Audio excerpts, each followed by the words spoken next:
ಛತ್ರಪತಿ ಶಾಹು ಮಹಾರಾಜರ ಜನ್ಮದಿನವನ್ನು ಆಚರಣೆಯ ನಿಮಿತ್ತ ಕಿರಣ್ ಕಾಳೆ ಅವರು ಛತ್ರಪತಿ ಶಿವಾಜಿ ಫೌಂಡೇಶನಿನ ಸಂಸ್ಥಾಪಕ ಅಧ್ಯಕ್ಷರಾದಂಥ ಕಿರಣ್ ಕಾಳೆ ಅವರೇ ಬರೆದಂಥ ಭಾರತೀಯ ಜನನಾಯಕ ಡಾಕ್ಟರ್ ಬಾಬಾ ಸಾಹೇಬ್ ಅಂಬೇಡ್ಕರ್ ಅವರ ಜೀವನ ಚರಿತ್ರೆಯ ಪುಸ್ತಕವನ್ನು ಇವತ್ತು ಲೋಕಾರ್ಪಣೆ ಮಾಡುವಂಥ ಸಂದರ್ಭದಲ್ಲಿ ವೇದಿಕೆ ಮೇಲೆ ಉಪಸ್ಥಿತರಿರುವಂಥ ಎಲ್ಲ ಗಣ್ಯರಿಗೂ ನಮಸ್ಕರಿಸುತ್ತಾ ಭಗವಾನ್ ಬುದ್ಧರು ಮತ್ತು ಬಾಬಾ ಸಾಹೇಬ್ ಅಂಬೇಡ್ಕರ್ ಅವರ ಪಾದಗಳಿಗೆ ನಮಸ್ಕರಿಸುತ್ತಾ, ಬಂಧುಗಳೇ, ಈಗಾಗಲೇ ಸಮಯ ಸಾಕಷ್ಟಾಗಿದೆ.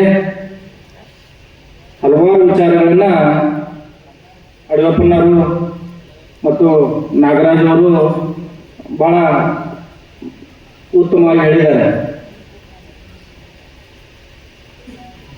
ಬಂಧುಗಳೇ, ಇವತ್ತು ನಾವೆಲ್ಲ ಒಂದು ವಿಚಾರವನ್ನು ಅರ್ಥ ಮಾಡ್ಕೋಬೇಕು.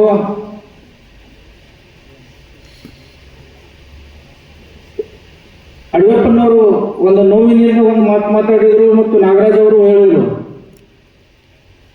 ಕೇವಲ ಬಾಬಾ ಸಾಹೇಬರನ್ನ ಒಂದು ಜಾತಿಗೆ, ಒಂದು ಸಮುದಾಯಕ್ಕೆ ಅಥವಾ ಒಂದು ಪಂಗಡಕ್ಕೆ ಸೀಮಿತಗೊಳಿಸಿದ್ದಾರೆ, ಇದು ಸರಿಯಲ್ಲ ಅಂತ ಹೇಳಿದರು. ಇವತ್ತು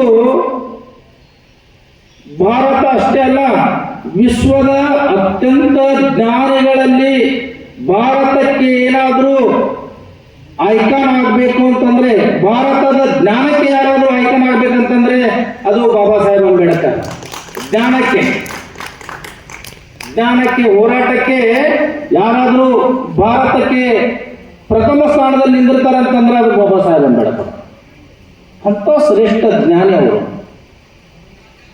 ಜೀವನದಲ್ಲಿ ಅವರಿಗೇನು ಜ್ಞಾನ, ಈ ಎಲ್ಲ ಭಾರತ ರತ್ನ ಹಾಗೆ ಸುಮ್ಮನೆ ಬರಲಿಲ್ಲ. ಅವರಿಗೆ ಪ್ರತಿಯೊಂದಕ್ಕೂ ಸಂಘರ್ಷವನ್ನು ಮಾಡಿದ್ದಾರೆ, ಜೀವನದ ಉದ್ದಕ್ಕೂ ಹೋರಾಟವನ್ನು ಮಾಡಿದ್ದಾರೆ. ನಮಗೇನಾದರೂ ಇವತ್ತು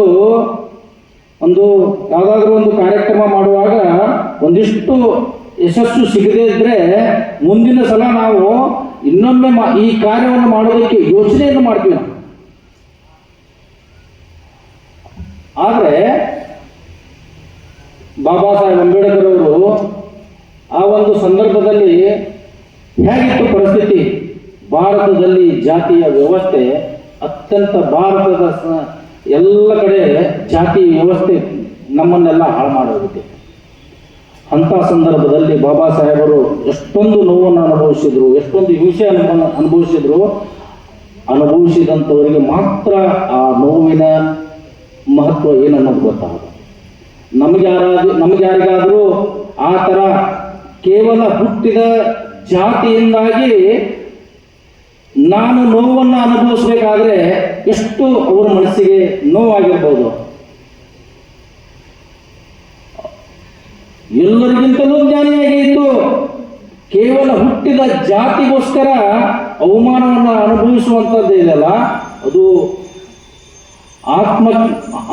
ಆತ್ಮಗೌರವ ಸಿಗಲಾರದಂಥ ಏನು ಜೀವನ ಇದೆಯಲ್ಲ, ಅದು ಬಹಳ ನೋವು.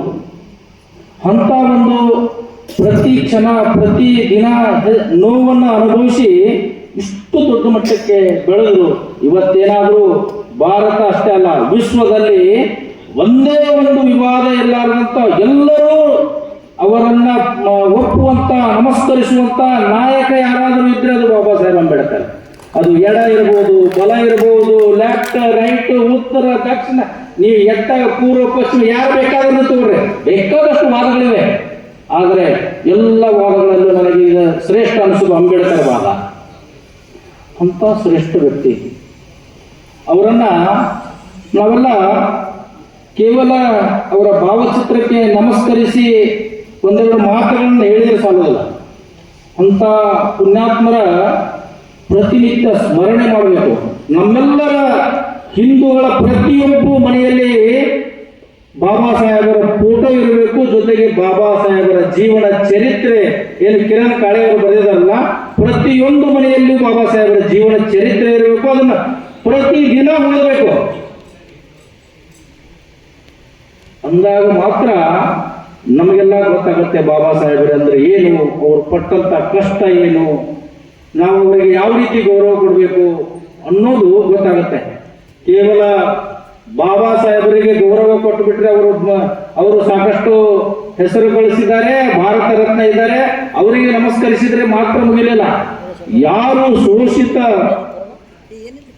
ಅತ್ಯಂತ ಸಮಾಜದ ಕಟ್ಟ ಕಡೆಯ ವ್ಯಕ್ತಿಯವರೆಗೂ ಏನು ಸಮಾಜದ ಬಗ್ಗೆ ಹಿತಕ್ಕೋಸ್ಕರ ಚಿಂತೆಯನ್ನು ಮಾಡಿದ್ರು, ಆ ಸಮಾಜದ ಪ್ರತಿಯೊಬ್ಬರಿಗೂ ಗೌರವ ಕೊಡುವಂತ, ಅವರನ್ನ ನಮ್ಮ ಮನೆಗೆ ಕರೆಸಿ ಗೌರವಿಸುವಂತ, ಅವರ ಜೊತೆ ವ್ಯವಹರಿಸುವಂತ, ಅವರ ಜೊತೆ ನಮ್ಮ ಮನೆಗೆ ಕರೆದು ಅವರ ಜೊತೆ ಊಟ ಮಾಡೋದು, ಅವರ ಮನೆಗೆ ಹೋಗಿ ನಾವು ಊಟ ಮಾಡಬರೋದು, ಅವರ ಜೊತೆಗೆ ಎಲ್ಲ ರೀತಿಯ ವ್ಯವಹಾರಗಳನ್ನ ಮಾಡೋದ್ರಿಂದ ಮಾತ್ರ ಈ ಸಮಾಜ ಪರಿವರ್ತನೆ ಆಗಲು ಸಾಧ್ಯ. ಕೇವಲ ಕಾನೂನುಗಳಿಂದ ಎಲ್ಲವನ್ನು ಬದಲಾವಣೆ ಮಾಡ್ತೀನಿ ಅನ್ನುವಂಥದ್ದು ಆಗೋದಿಲ್ಲ. ಸಮಾಜ ಅದಕ್ಕೆ ಸ್ಪಂದಿಸಬೇಕಾಗತ್ತೆ. ನಾವೆಲ್ಲರೂ ಅದಕ್ಕೂ ಪ್ರತಿಯೊಬ್ಬರು ಆ ದಿಶೆಯಲ್ಲಿ ಹೆಜ್ಜೆ ಇಡಬೇಕಾಗತ್ತೆ. ಅಂದಾಗ ಮಾತ್ರ ಬಾಬಾ ಸಾಹೇಬರ ಕನಸನ್ನ ನನಸು ಮಾಡೋದಕ್ಕೆ ಸಾಧ್ಯ ಆಗತ್ತೆ. ಬಂಧುಗಳೇ, ಬಾಬಾ ಸಾಹೇಬರ ಬಗ್ಗೆ ಹೇಳ್ಬೇಕಂದ್ರೆ ಬಹಳ ವಿಚಾರಗಳಿದೆ. ಅವರನ್ನ ಈ ಸಮಾಜ ಯಾವ ರೀತಿ ನಡೆಸ್ಕೊಂತು ಅನ್ನೋದನ್ನ ಹೇಳ್ತಾ ಹೋದ್ರೆ ಬಹಳ ನೋವಾಗತ್ತೆ. ಅವರು ಬದುಕಿದ್ದಾಗೂ ಕೂಡ